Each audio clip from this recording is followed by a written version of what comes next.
welcome to Ek Samvad at Arunim Ankuran.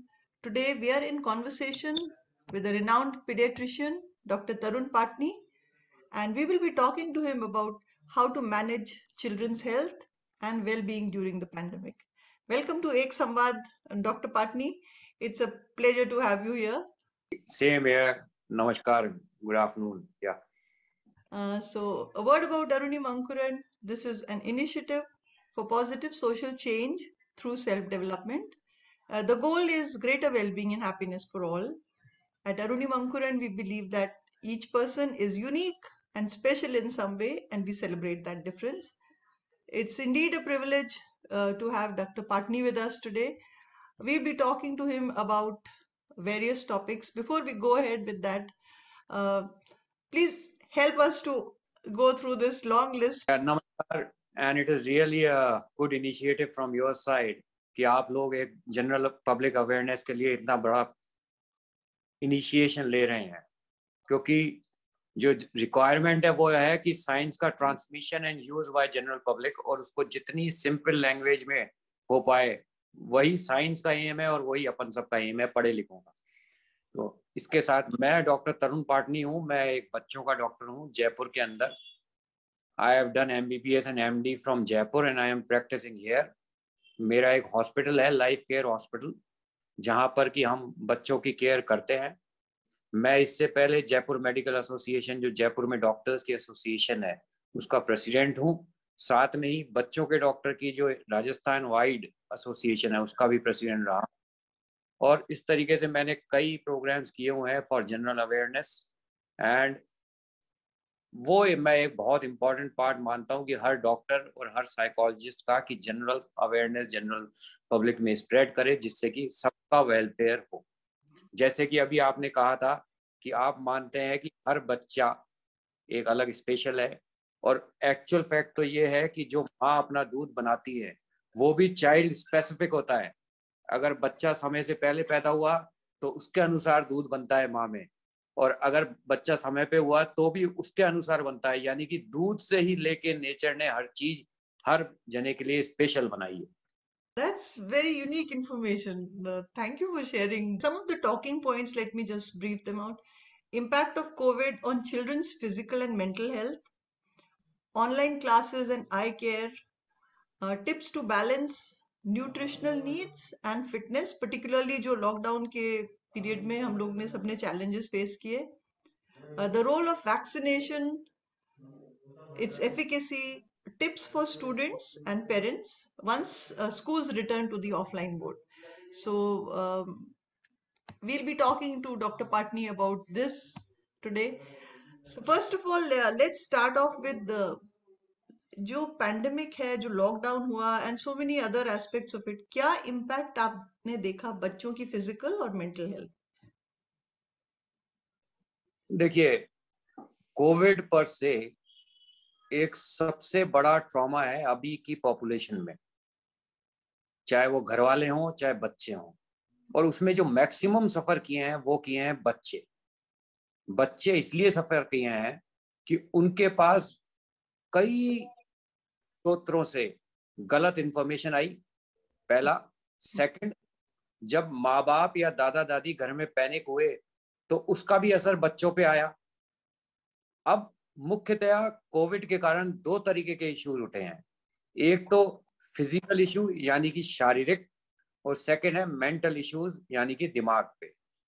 अब physical issues में अगर अपन दो ब्रॉड कैटेगराइज करें तो उसमें एक तो है कि बीमारी के कारण बच्चों में क्या हुआ, बीमारी का असर, यानी कि अगर कोई बच्चा कोविड से बीमार हुआ तो उस पे क्या असर हुआ, डायरेक्ट असर। और सेकंड, अगर फैमिली में या सोसाइटी में ज्यादा कोविड हुआ तो बच्चे के डेवलपमेंट में शारीरिक रूप से क्या असर हुआ।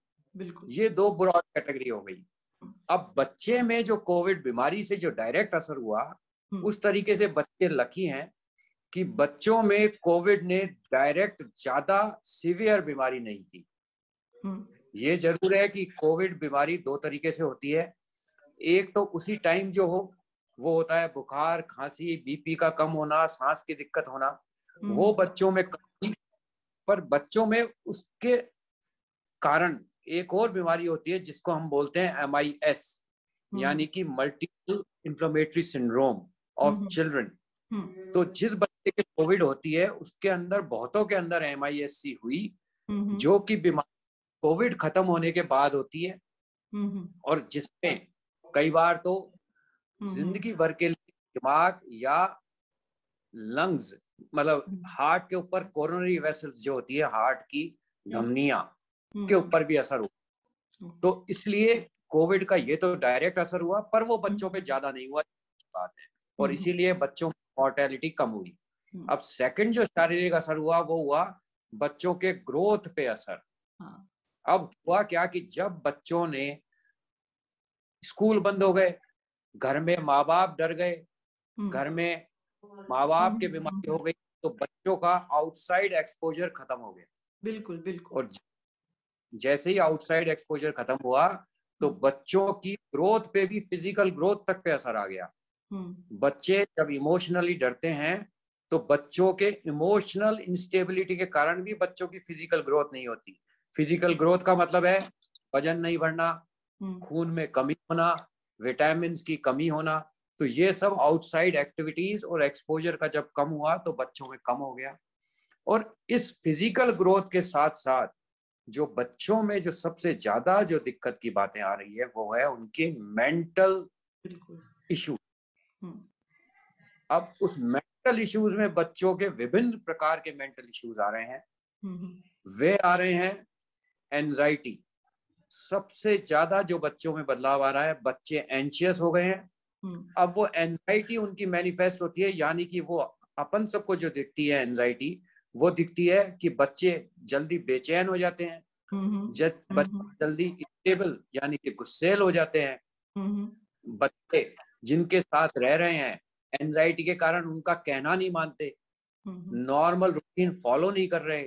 तो बच्चों के अंदर एंजाइटी डिसऑर्डर बहुत आ गए हैं। सेकंड जो डिसऑर्डर आ गया है वो है बच्चों में रूल्स एंड रेगुलेशन की कमी होती जा रही है, क्योंकि स्कूल नहीं जा रहे तो उनकी बहुत सारी जो ट्रेनिंग का इश्यू है वो नहीं हो पा रहा, क्योंकि स्कूल केवल पढ़ाई ही नहीं पढ़ाते, स्कूल बहुत सारी चीजें बच्चे को देते हैं, जैसे पंक्चुअलिटी, सिंसियरिटी, फ्रेंडशिप, और बच्चों को मिलना, अनजान लोगों के साथ मेलजोल बढ़ाना, वो सब भी इस कोरोना के कारण कहीं ना कहीं हुआ है। और थर्ड जो बड़ी चीज आई है कि बहुत सारे बच्चों की तो एजुकेशन ही स्टार्ट नहीं हुई है। हाँ बिल्कुल बिल्कुल, वेरी ट्रू। तो उस कारण से बच्चों में कई चीजें आने वाले समय डिले होंगी।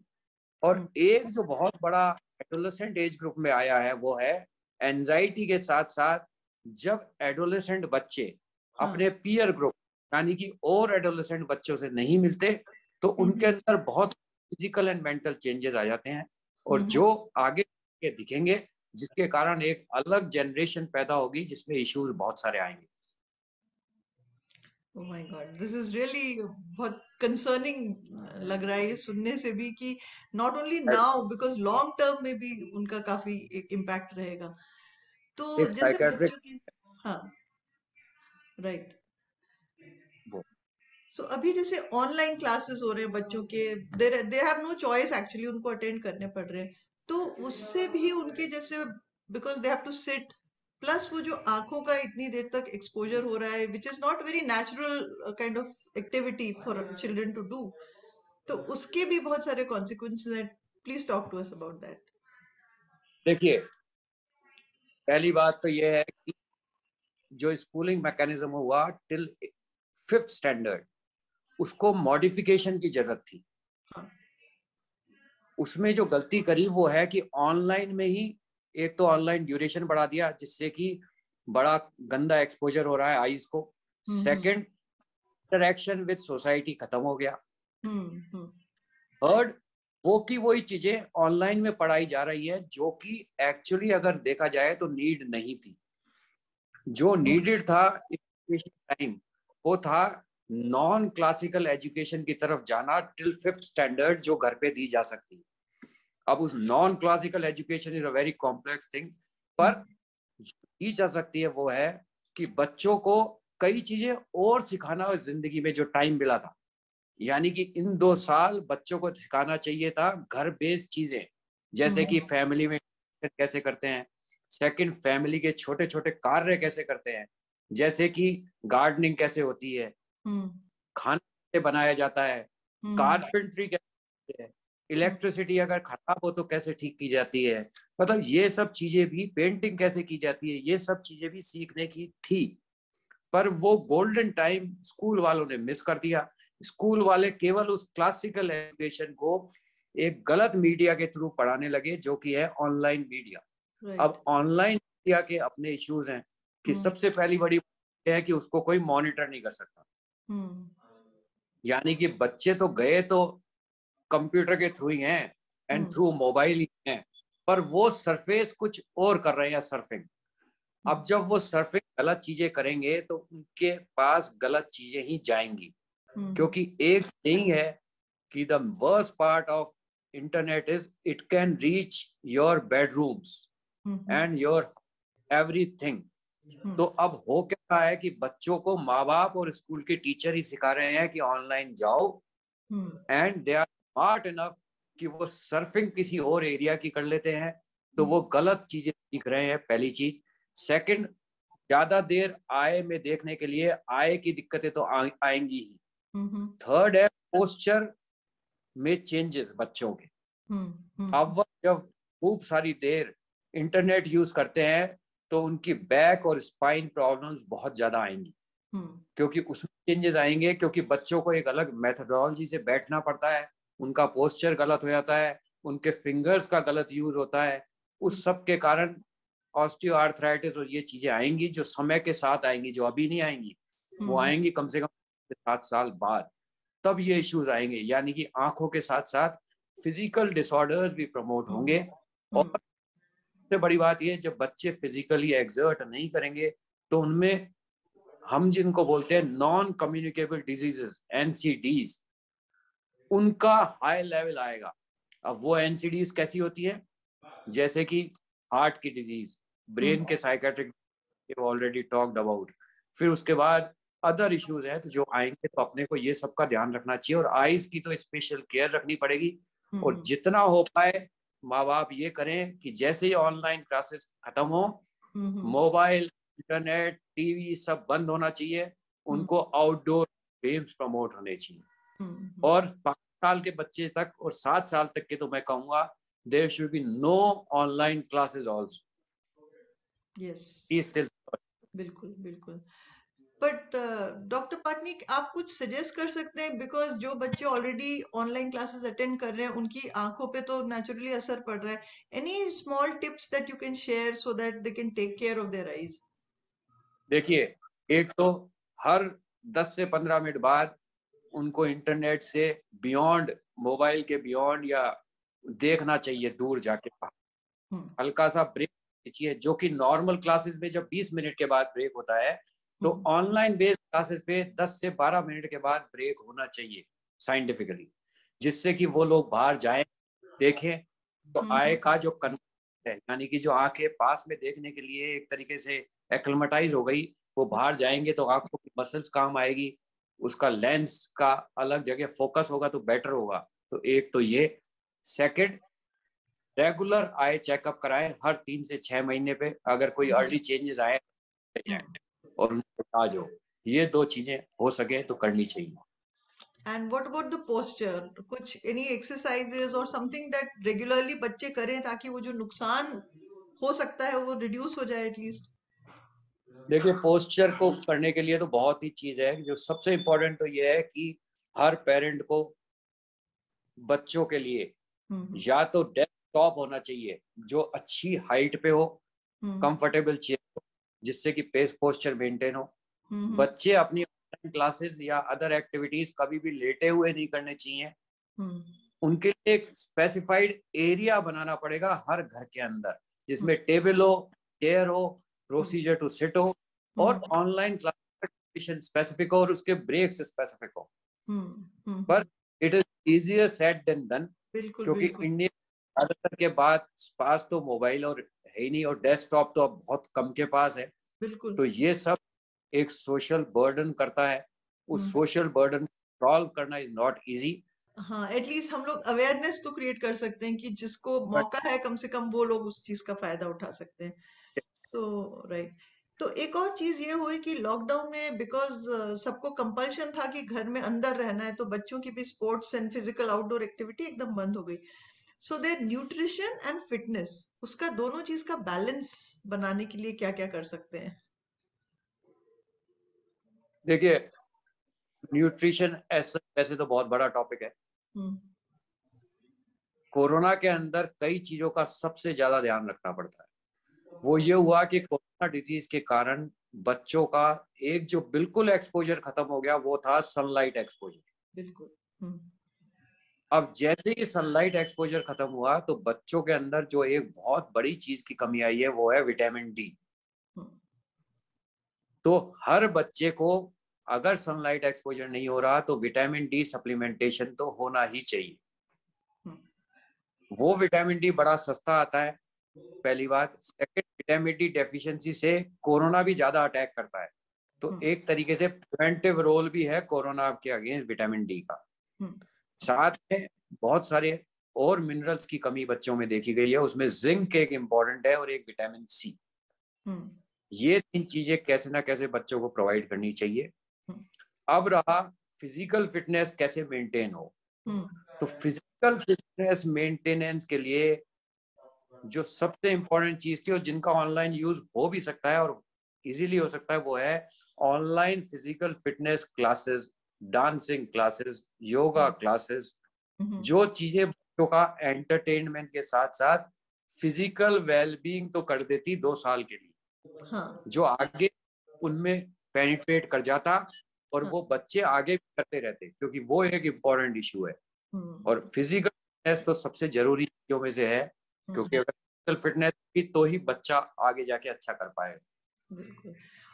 और हम लोग ने ये देखा कि बहुत सारे suggestion specially on the social media कि ये पिलाइए, ये घोल के पिलाइए, and all kinds of suggestions about immunity बढ़ जाएगी उससे। As a paediatrician what would you suggest? You see, ये सब गिमिक्स हैं। अगर कोई चीज बच्चों के लिए इम्पोर्टेंट है तो अगर बच्चा छोटा है 2 साल तक का तो माँ का दूध और नॉर्मल घर का खाना, और जब 2 साल से बड़ा हो गया और पूरे स्कूल में गोइंग है तो उसको पूरा घर का कंप्लीट फूड इज इम्पोर्टेंट। अगर आपने कंप्लीट फूड दे दिया जो कि रोजमर्रा की आपके घर के आसपास जो चीजें उगती हैं, जिसके अंदर की सीरियल हैं, पल्सेस होनी चाहिए, मतलब दालें हों, सीरियल्स हों, फ्रूट्स हो जो नॉर्मली ग्रो करते हैं घर के आसपास, वेजिटेबल्स हों, वो ही इंपॉर्टेंट है जो इम्यूनिटी भी बढ़ाएंगे। साथ में सनलाइट एक्सपोजर बता ही दिया, क्योंकि विटामिन डी जरूरी है। और कॉम्बिनेशन ऑफ फूड कंप्लीट हो जिसके अंदर मिल्क और मिल्क प्रोडक्ट्स हो। अगर नॉनवेज खाने वाले हैं तो उनमें एग और नॉनवेज का भी प्रोपोर्शन हो, साथ में सीरियल, राइस एंड दालें और फ्रेश फ्रूट्स। कोई महंगे फॉरेन फ्रूट्स की कोई जरूरत नहीं है, कोई हेल्प नहीं करते। नॉर्मल फिजिकल एक्सरसाइज, नॉर्मल खाना। तो मेरा कहने का मतलब यह है, क्योंकि ये इंपॉर्टेंट थिंग है कि कभी भी नॉर्मल खाना खिलाएं, नॉर्मल एक्सरसाइज, लाइट एक्सपोजर। आप ये बेकार के काढ़े या फिर और जो आयुर्वेदिक मिश्रण जो दिए जा रहे हैं, ये रादर बच्चों को हार्म कर सकते हैं, क्योंकि बहुत सारों के अंदर तो अलग अलग मेडिसिन डाल दी जाती है जो बच्चों को नुकसान पहुंचा सकती है, पहली चीज। हाई मात्रा में कोई भी चीज हो, चाहे वो कई बार आयुर्वेदिक में हो जाता है, जैसे सिल्वर भस्म डाल दिया या गोल्ड भस्म डाल दिया, तो वो किडनी टॉक्सिक हो सकते हैं, मतलब है किडनी को नुकसान पहुंचा सकते हैं।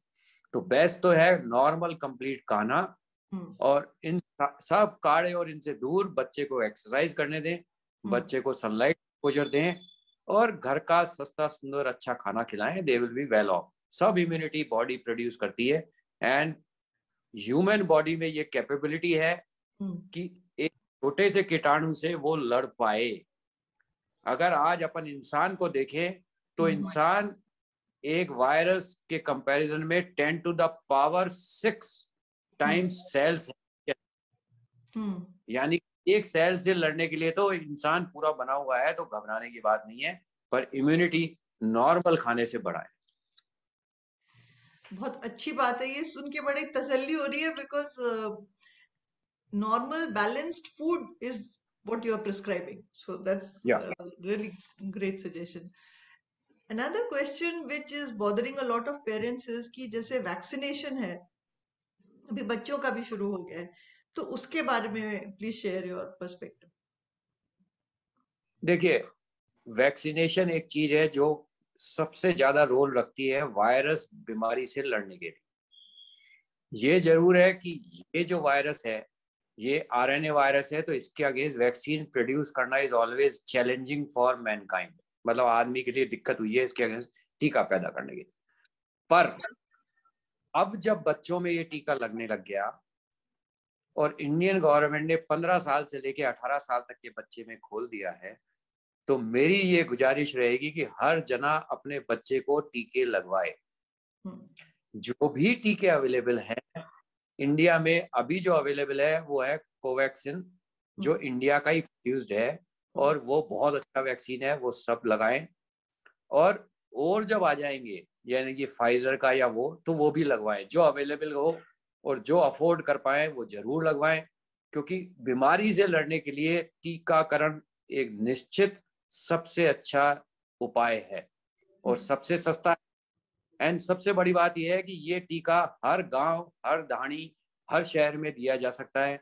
देने के लिए डॉक्टर की जरूरत नहीं है, क्योंकि इलाज के लिए तो पूरा सेटअप चाहिए, डॉक्टर भी चाहिए, हॉस्पिटल भी चाहिए, बिल्कुल। ऑक्सीजन चाहिए।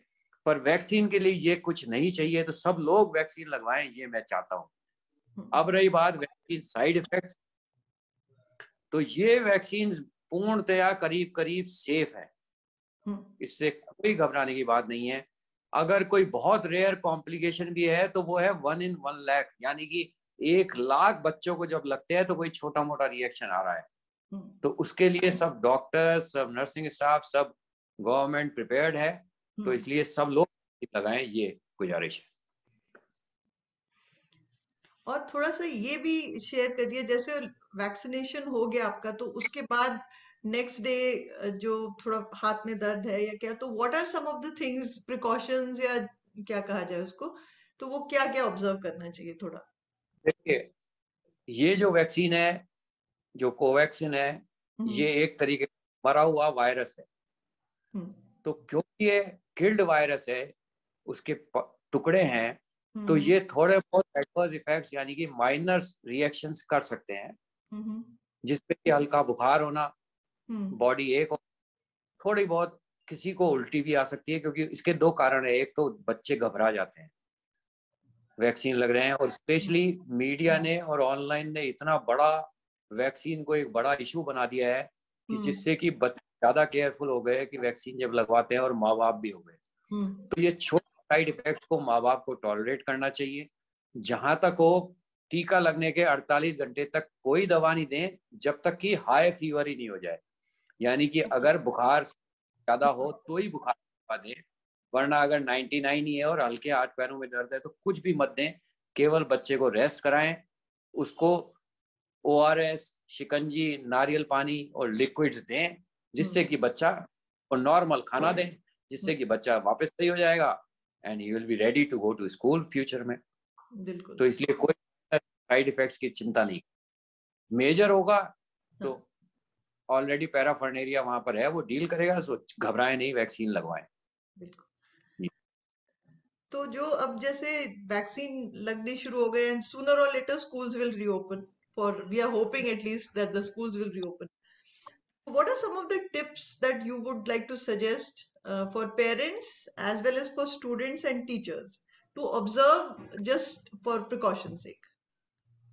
अब एक चीज जो मैं आगे भी हमेशा कहता आया हूं कि जो अभी टाइम माँ बाप को जो लगाना चाहिए ना, स्कूल जो लगाना चाहिए, वो है स्कूल के preparation to handle children post opening.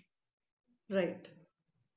अब हो क्या रहा है कि स्कूल बंद हो जाते हैं, कोई प्रिपेयर कर नहीं रहे। अब प्रिपरेशन किन स्टेप्स पे करना है वो इम्पोर्टेंट है। एक तो जितने भी स्कूल में वर्कर्स हैं, चाहे वो टीचर्स हों चाहे हेल्पर्स हों, वो सब फुली वैक्सीनेटेड होने चाहिए, पहला। सेकंड, स्कूल के सब टीचर्स को बाकायदा पढ़ाया हुआ होना चाहिए कि कैसे डिटेक्ट करे कि किस बच्चे के कोई इन्फेक्शन हो रहा है। Very important. उसके लिए हर स्कूल की हर क्लास में पहले 2 मिनट हर टीचर को देने चाहिए टू पिकअप कि अगर किसी के डिजीज कोरोना के सिम्टम्स आ रहे हैं तो उस बच्चे को आने नहीं दें। थर्ड ये है कि अगर स्कूल का कोई भी टीचर या कोई सफर कर रहा है तो वो स्कूल स्वयं नहीं आए। फोर्थ इंपॉर्टेंट ये है कि स्कूल के सारी चीजें वेल प्रिपेयर्ड होनी चाहिए कि distancing of children, second sunlight exposure of classes जिससे कि हवा उसमें सर्कुलेट करे, कभी स्कूल बंद नहीं होने चाहिए। क्लोज्ड स्कूल्स, क्लोज कंपार्टमेंट्स इस बीमारी को सबसे ज्यादा बढ़ाते हैं। तो कोई भी अगर एयर कंडीशन स्कूल है तो उनका एयर कंडीशन सिस्टम नहीं चलना चाहिए, रादर उनकी क्लासेस खुलनी चाहिए। फोर्थ जो इंपॉर्टेंट चीज है वो है bathrooms and water supply of school, वो स्प्रेड होनी चाहिए। Bathrooms neat and clean and well aerated होने चाहिए जिससे कि ये बीमारी एक दूसरे से बच्चे को ट्रांसफर नहीं हो। तो क्लास में डिस्टेंसिंग, स्कूल की असेंबली नहीं होनी चाहिए, टीचर्स की ट्रेनिंग, वैक्सीनेशन, ये सब एक इम्पॉर्टेंट टाइम है जिसमें प्रिपेयर करना चाहिए जिससे कि आगे कंट्रोल करी जाए ये बीमारी। और भी एक रिकरिंग कंसर्न है कि mask, everybody is wearing all kinds of fancy non fancy kind of mask, तो आप क्या सजेस्ट करेंगे कि व्हाट रियली वर्क्स एंड उसका क्या रोल है? देखिए मास्क तो डेफिनेटली वर्क्स, पर simple surgical mask is enough for general population, पहला। सेकंड, वो मास्क एम्पल क्वांटिटी में अवेलेबल होने चाहिए स्कूल्स में और घर पे और मार्केट्स में। थर्ड है डिस्पोज करना, यानी कि मास्क को कैसे फेंकना है, वो टीचर्स, स्टाफ एंड स्टूडेंट्स को क्लियर पता होना चाहिए स्कूल के अंदर। क्योंकि होता क्या है कि मास्क तो लगा लिया, बच्चे कहीं भी पटक देंगे, टीचर्स कहीं भी पटक, rather they will become source of infection, बीमारी कंट्रोल करने की जगह। तो कैसे उनको फेंकना है वो एक बहुत बड़ा इंपॉर्टेंट इशू है जो कि बाकायदा टीचर्स, स्टूडेंट्स की सबकी ट्रेनिंग होनी चाहिए और खूब बड़े सारे डस्टबिन बने होने चाहिए जिसमें वो डिस्पोज हो और उसको मॉनिटर करने के लिए टीचर्स का रोल होना चाहिए, इट हैज टू बी। और कोई मॉनिटर करता तो वो जरूरी है। And what about sanitisers? जो सैनिटाइजर्स एक ओवर एम्फसाइज चीज है। अच्छा, सैनिटाइजर यूज होने चाहिए नो डाउट, पर उसको ऐसा नहीं बना देना चाहिए कि बच्चे पैनिक हो जाएं सैनिटाइजर नहीं मिले तो, या माँ बाप उसको एक ऑब्सेस्ड हो जाए उसको यूज करने के लिए। यूज करें, प्रॉपर तरीके से यूज करें। ये जो लोगों को लगता है liquid soap is a better sanitiser than solid soap, ये बिल्कुल गलत है। सबसे सस्ता और सबसे अच्छा अगर कोई सैनिटाइजर है तो वो है सॉलिड सोप। कि जो सोप का जो मैकेनिज्म है उस पे कभी बैक्टीरिया जिंदा ही नहीं रह सकता। तो चाहे सॉलिड सोप हो या लिक्विड सोप हो, जो इकोनॉमिकली वायबल पड़े वो देना चाहिए, यूज करना चाहिए।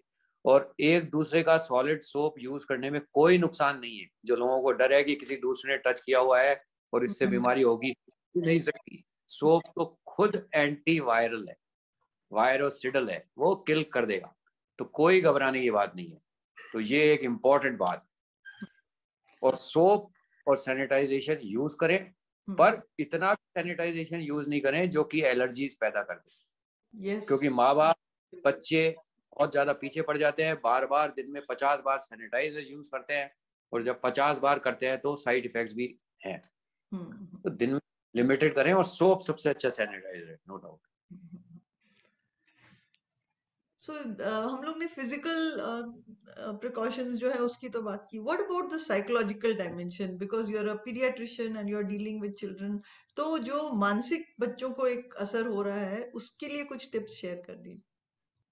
देखिए उसमें जो सबसे इम्पोर्टेंट चीज है वो है पेरेंट्स और टीचर्स की ट्रेनिंग कि पेरेंट टीचर्स पहली बात तो बच्चों को डराए नहीं, उनको ऑब्सेसिव नहीं बनाए, उनको एक गिल्ट की फीलिंग नहीं दें कि उनने अगर सैनिटाइजर यूज नहीं किया तो एक बहुत बड़ा पाप कर दिया। दैट ओके, उनको एनकरेज करें, उनको समझाएं कि एक वायरस है जो एक छोटा सा कीटाणु है जिससे आदमी लड़ने को तैयार है, and Mankind has never feared viruses. Mankind उनसे लड़ने का तरीका इजाद करके उससे लड़ने को आती है। तो यही माँ बाप को, टीचर्स को, बच्चों को समझाना है और बच्चों को एनकरेज करना है कि आउटडोर फिजिकल एक्टिविटीज करें टू द मैक्सिमम। ये वायरस आउटडोर्स में कभी नहीं फैलता। अगर ये फैलता है तो क्लोज्ड कंपार्टमेंट्स में, यानी कि बंद कमरों में फैलता है। इंडोर फैलता है तो इंडोर एसी हानिकारक है। अगर वो बच्चे लॉन में खेल रहे हैं, बाहर गार्डन्स में खेल रहे हैं, साइकिलिंग कर रहे हैं, तो करने दीजिए, उनको रोके नहीं, उनको रादर एनकरेज करें, उनको रोज ले जाएं। वो एक इम्पोर्टेंट। तो बच्चों में फियर खत्म करें, एंजाइटी खत्म करें, उनके डिप्रेशन को यूज नहीं लें, उनको और बच्चों से इंटरेक्ट करने दें, गार्डन्स में बच्चे आपस में मिलने दें, उससे बेटर होंगे बच्चे। ओके, ये बहुत सुन के बड़ा अच्छा लग रहा है, because most of what is happening is quite the opposite. इतना फियर फैक्टर इतना ज्यादा बढ़ा हुआ है इस चीज के बारे में।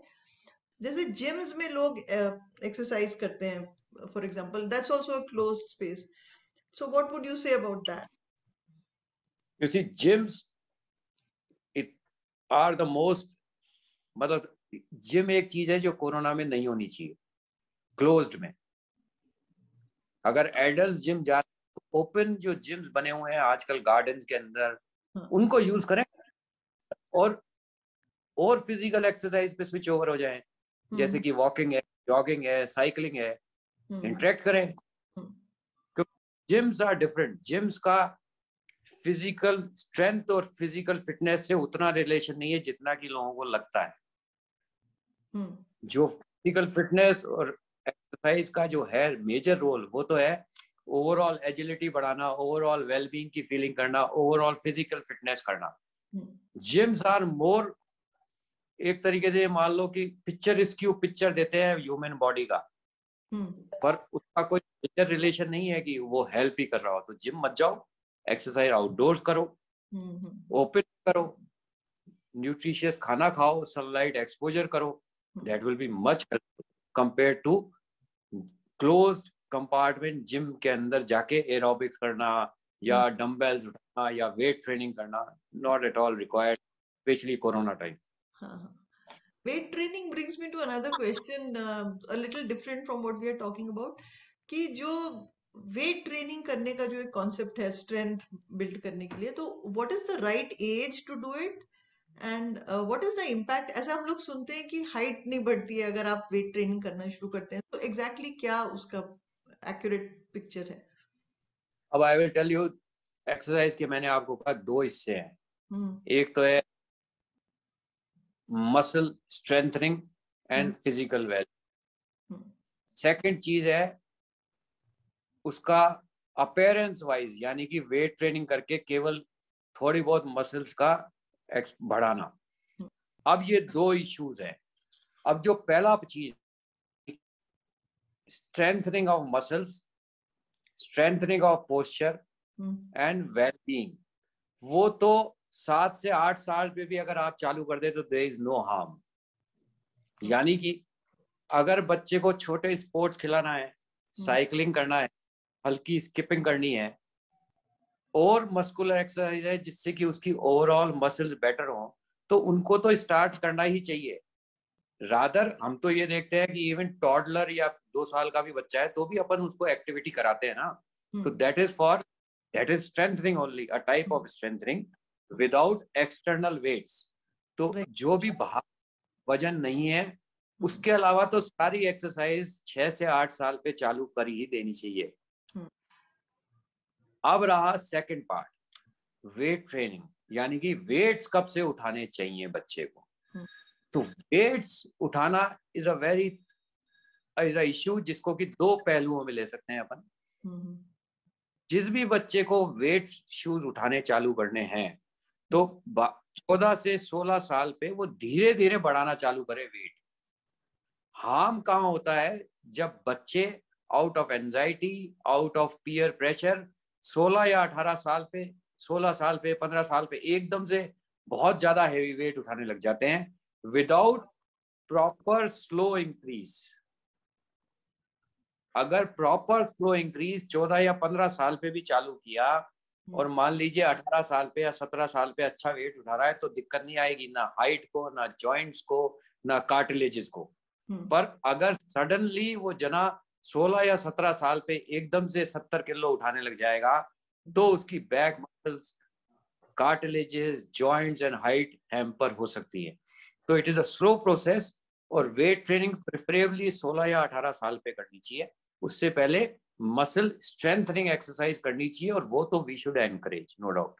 जैसे कि स्विमिंग है, साइकिलिंग है, जनरल योगा है, ये थोड़ा थोड़ा एनकरेज करना चाहिए। पर योगा भी वो नहीं जो ज्यादा एक्सेसिव स्ट्रेंथनिंग हो जिससे कि जॉइंट का, वो वाला ध्यान रखना है अपने। So if there is any other tip जो आपने, इतना आप बच्चों को भी देख रहे हैं parents during this period, so any special observation that you would like to share before we conclude? देखिए मेरी तो क्लियर है, बच्चों को पैनिक की करना बंद करें, उनमें एंजाइटी डिसऑर्डर्स नहीं लाएं। थर्ड, बच्चों को बाहर खेलने के लिए ले जाएं। चौथा, बच्चों को जितना हो सके घर वालों से मिलने दें अगर कोई बीमार ही नहीं है तो। अगर बीमारी है तो अवॉइड, क्योंकि नॉर्मल करना ही है, क्योंकि आइसोलेशन इंपॉर्टेंट है बीमारी का ट्रीटमेंट पार्ट का। तो और जल्दी से जल्दी स्कूल खुलने चाहिए, पर स्कूल की प्रिपरेशन होनी चाहिए और हर सिटी का कब स्कूल बंद करना है उसके क्राइटेरिया वहां के डॉक्टर्स, पेरेंट्स के साथ मिलके बनने चाहिए। ये नहीं कि ऑल ऑफ अ सडन एक मैसेज आ गया कि कल से स्कूल बंद। बिल्कुल, दैट इज एब्सोल्युटली रॉन्ग। जिस सिटी के अंदर ज्यादा केस ही नहीं रहे, आप बच्चों को क्यों हार्म कर रहे हो स्कूल बंद करके? That is a important issue. तो उसके गाइडलाइंस बनने चाहिए कि when to close a school, when to open a school के तो गाइडलाइंस हैं, but when to close there, तो ये सब बनने चाहिए। जो कि क्योंकि ये हो सकता है अभी तो कोरोना से हुआ है, आने वाले समय अगले 50 साल में और भी बीमारियां आएंगी, तो सब चीजें क्लियर होनी चाहिए क्योंकि मैनकाइंड को ये राइट। सो है ना। Thank you so any much. Other? Thank you very much doctor Patni for your time and बहुत सारी आपने वैल्यूएबल इंफॉर्मेशन शेयर की है। I am sure that the listeners will benefit from that. Arunima Ankuran is grateful to you for your time and for sharing. I enjoyed interacting and it was really nice. और आप please इसका प्रचार करें जो लोगों में fear हो, और एटलीस्ट आप तो फॉलो करें। बिल्कुल, श्योर। बिल्कुल, बिल्कुल। ओके, हाँ, thank you so much. Thank you.